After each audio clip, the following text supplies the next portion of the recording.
زندگی بھر اگر آپ نہاتے رہیں گے پھر بھی پاک نہیں ہوں گے، سمندر میں جا کر آپ غوطہ لگا لیں پھر بھی پاک نہیں ہو پائیں گے، پوری ٹنکی کو اپنے اوپر آپ ڈال دیں، پوری ٹنکی کے پانی کو خالی کر دیں، آپ نہاتے نہاتے تھک جائیں پھر بھی پاک نہیں ہوں گے اگر آپ نے غسل کے فرائض ادا نہیں کیے، اگر آپ کو غسل کرنے کا طریقہ نہیں آتا ہے، اگر آپ غسل میں جو چیزیں فرض ہیں ان کو ادا نہیں کریں گے نا، تو آپ چاہے زندگی بھر نہاتے رہیں پھر بھی پاک نہیں ہو پائیں گے۔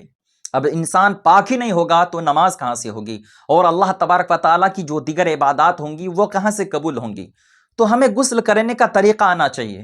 دنیا میں اکثر و بیشتر لوگ یہ غلطیاں کر جاتے ہیں، ان کو نہانے کا طریقہ ہی پتہ نہیں ہے، ان کو یہ احساس تو ہوتا ہے کہ ہم نے نہا لیا ہم پاک ہو گئے، حالانکہ وہ پاک ہی نہیں ہوتا ہے۔ پاک انسان جب ہی ہوگا اگر انسان ناپاک ہے۔ اب ناپاک آدمی نہائے تو ناپاک آدمی نہائے گا، اس کے لیے جو فرائض ہے وہ فرائض ادا کرنا پڑے گا، ان کو ان فرائضوں کو وہ ادا کریں گے تبھی تو پاک ہوں گے نا۔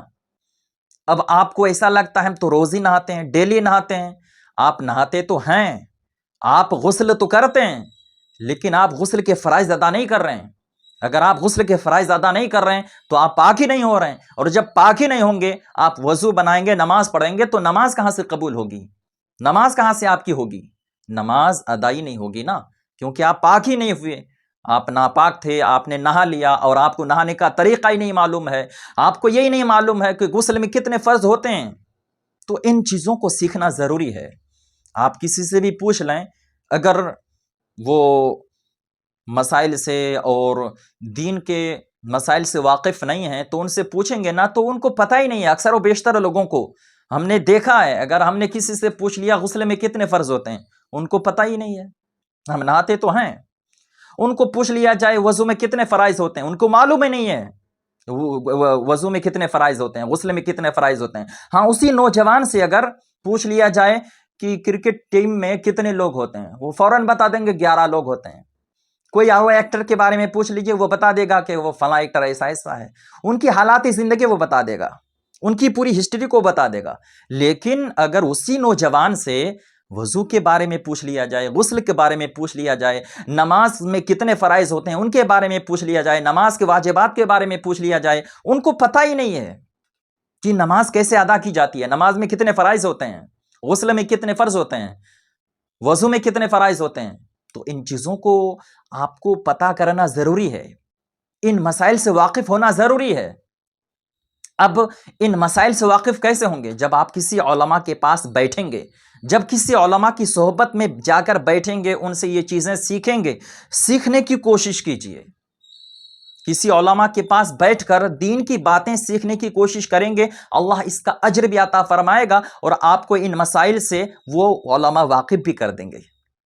تو آپ عالم دین کے پاس جا کر بیٹھیں، اور آج کل تو موبائل آپ کے ہاتھ میں ہے، موبائل میں بھی سرچ کر کے دیکھ سکتے ہیں، جو صحیح عالم ہو، سنی عالم، صحیح عالم ہو، ان کی ویڈیو آپ دیکھیں، جو اعلیٰ مقام رکھتے ہیں، جو علم میں بہت زیادہ معیار والے ہیں، ان کی ویڈیوز آپ سنیں، ان کو دیکھیں، اور وہ جو بتا رہے ہیں ان مسائلوں کو سیکھیں۔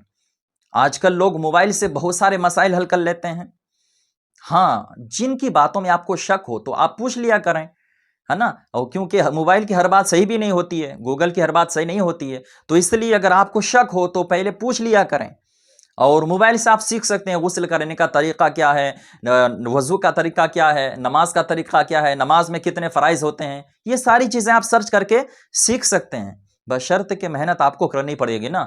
دن بھر آپ ریلز دیکھتے رہتے ہو، اسکرول کرتے رہتے ہو، انگلیاں تھک جاتی ہیں آپ کی، لیکن یہ توفیق نہیں ہوتی ہے کہ ہم ایک اسلامک ویڈیو دیکھ لیں، ایک اسلامک چینل کو فالو کر لیں، اور ان ساری ویڈیوز کو دیکھ کر دین کی باتیں سیکھیں۔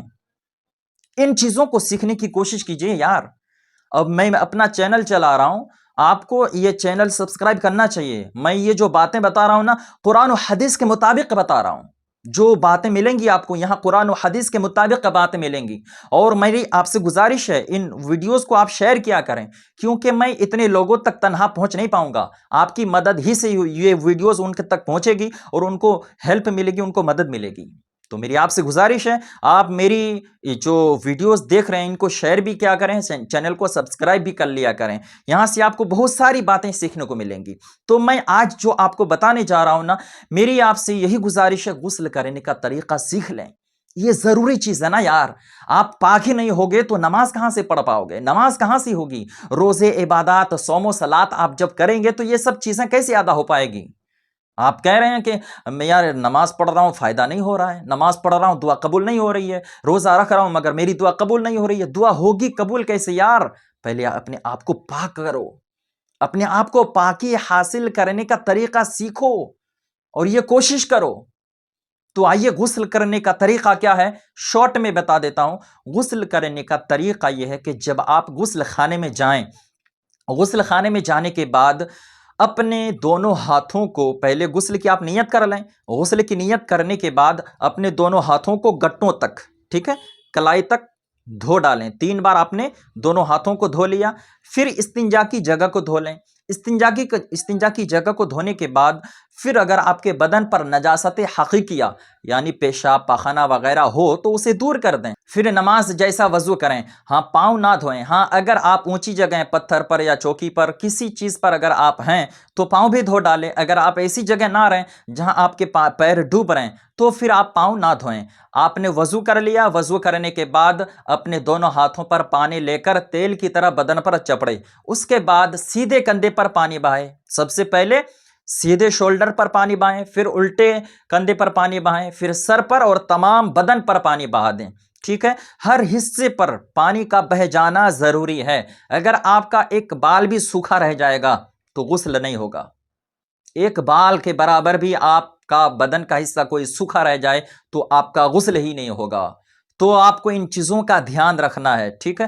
پورے بدن پر آپ نے پانی بہا دیا، اچھی طرح سے آپ نے غسل کر لیا۔ اب آپ کو میں بتاتا ہوں، یہ تو ہو گیا غسل کرنے کا طریقہ۔ غسل میں جو چیزیں فرض ہیں وہ 3 فرائض ہیں۔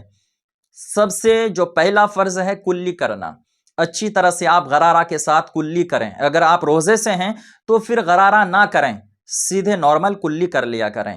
اس کے بعد ناک میں پانی چڑھائیں، یہ دوسرا فرض ہے، ٹھیک ہے۔ ناک کی نرم ہڈی تک پانی پہنچائیں۔ اگر آپ روزے سے ہیں تو پانی کا دھیان رکھا جائے کہ آپ کے ناک کے ذریعے اندر پانی نہ چلا جائے، اس طرح سے اس ناک میں پانی ڈالتے وقت دھیان رکھنا ہے۔ یہ دوسرا فرض ہو گیا۔ اور تیسرا فرض ہے کہ آپ سر سے لے کر پیر تک پورے بدن پر پانی بہائیں، ظاہری بدن پر پانی بہہ جائے، تو یہ تیسرا فرض ہے۔ تو یہ 3 فرائض تو آپ کو ادا کرنا ہی کرنا ہے، کلی کرنا، ناک میں پانی چڑھانا اور سر سے لے کر پیر تک پورے بدن پر پانی بہانا، ٹھیک ہے۔ یہ 3 فرض آپ کو ادا کرنا ہی کرنا ہے۔ اگر آپ کے پاس ٹائم نہیں ہے پورا وضو کرنے کا تو یہ 3 فرض آپ کو ادا کرنا ہی ہے۔ اگر آپ ناپاک ہیں، ناپاک کی حالت میں یہ 3 فرائض آپ ضرور ادا کریں اور پھر آپ غسل کریں، تبھی آپ پاک ہو پائیں گے۔ اب کچھ لوگ غلطیاں یہ کر جاتے ہیں کہ کھلی جگہ نہ رہیں اور چڈی میں نہ رہیں، گھٹنے دکھ رہے ہیں، ان کے پیٹ دکھ رہے ہیں، ان کو خیال ہی نہیں ہے، پنڈلیاں ساری چیزیں دکھا رہے ہیں۔ میرے بھائی، جو چیزیں شریعت میں حرام ہیں ان چیزوں کو چھپانا ضروری ہے۔ جن چیزوں کو شریعت نے روک دیا، دکھانا حرام قرار دیا گیا ہے، یعنی ناف سے لے کر گھٹنے تک، ناف سے لے کر گھٹنے تک یہ بدن کا حصہ چھپانا فرض ہے۔ اب آپ کو کچھ لوگ کیا کرتے ہیں، چڈی میں نہا رہے ہوتے ہیں، بہو بیٹیوں کے سامنے چڈی میں، پھر واپس گھر میں بھی آ رہے ہیں، کوئی ٹاول لپیٹ کر آ رہے ہیں۔ ایسا نہ کیا کریں، یہ سخت گناہ و ناجائز ہے، ایسا کام نہ کیا کریں۔ ہاں اگر آپ غسل خانے میں نہ آ رہے ہیں تو وہاں آپ کی مرضی سے آپ نہا سکتے ہیں، بنا کپڑے کے بھی نہا سکتے ہیں۔ اور ایک بات یہ ہے کہ اگر آپ کے کپڑے ناپاک ہیں، اس ناپاک کپڑے میں اگر آپ نہائیں گے تو پھر یہ درست نہیں ہوگا۔ اگر آپ کا کپڑا ناپاک ہے تو اس ناپاک کپڑے کو اتار دیں، کوئی دوسرا کپڑا پہن کر آپ غسل کریں۔ اگر دوسرا کپڑا نہ ہو تو اسی کپڑے کو دھو کر پاک کر لیا جائے، پھر اسی کپڑے کو آپ پہن کر غسل کیا کریں، ٹھیک ہے۔ یہ غلطیاں نہ کیا کریں۔ میری آپ سے گزارش ہے کہ آپ اگر کھلی جگہ نہ رہیں تو ناف سے لے کر گھٹنے تک کم سے کم کپڑا ہونا چاہیے، ہے نا۔ اور اگر آپ غسل خانے میں نہ رہیں تو آپ کی مرضی سے آپ نہا سکتے ہیں، یہ شریعت میں اجازت ہے۔ اور جو عورتیں ہیں، یہ عورت تو بالکل کھلی جگہ نہ نہائے، ان کے لیے جائز نہیں ہے، یہ کھلی جگہ نہا نہیں سکتی ہے، ان کو بدن کا ہر حصہ چھپانا فرض ہے عورتوں کے لیے، ہے نا۔ تو آپ ان چیزوں کا دھیان رکھیں، اور آج کل تو غسل خانے کا اور باتھ روم وغیرہ کا انتظام کیا جاتا ہے، تو تھوڑی سی مصیبت اور پریشانی اٹھا کر غسل خانے وغیرہ کا انتظام کر لیا کریں۔ اللہ و رسول کی بارگاہ اقدس میں دعا کرتے ہیں اللہ تبارک و تعالی ہم سب کو صحیح معنوں میں غسل کرنے کا طریقہ اور دیگر فرائض کو ادا کرنے کی توفیق عطا کرے۔